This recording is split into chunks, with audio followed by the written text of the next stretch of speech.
Meanwhile, Elon Musk has pumped more than $20 million into a Wisconsin election, going so far as to hand out million-dollar checks to two voters yesterday. It made the race to fill a seat on the state Supreme Court the most expensive judicial election in American history.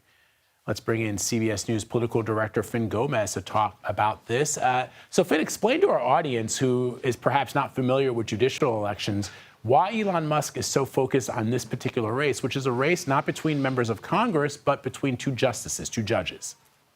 Yeah, Vlad. So one, it is the first electoral test since the beginning of the Trump administration. We are 70 days into the Trump administration, and this is the first real test to see how it's impacting voters, how it's impacting people in these critical battleground states. If you recall, Vlad, Wisconsin was a state that President Trump flipped back in November. It is considered a battleground state.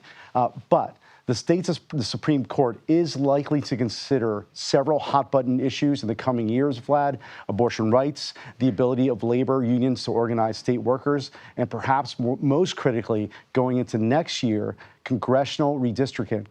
His critics say Musk is getting involved for self-interest, though, Vlad. He is suing over its law forcing. Wisconsin has a law forcing automakers like Tesla to use franchise auto dealers to sell vehicles. Tesla sells vehicles directly to customers, and the issue may one day end up before, you guessed it, Vlad, the Wisconsin State Supreme Court. Well, as you know, groups had tried to prevent Elon Musk from handing out those million-dollar checks. For people who don't understand this, is it okay to do that? Is it perhaps it's legal, but is it ethical? And explain what happened.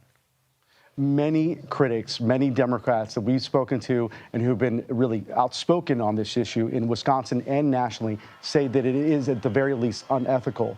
The Attorney General in Wisconsin, a Democrat, did sue to get this to sue Musk over this, and did ask for the Wisconsin Supreme Court to hear this case. However, the Supreme Court in this case rejected to hear this, so therefore it is being allowed. But there are many critics of this action. If you recall, Vlad, this also occurred in the lead up to the November election in the battleground state of Pennsylvania, where Elon Musk did something very similar in handing out checks to prospective voters.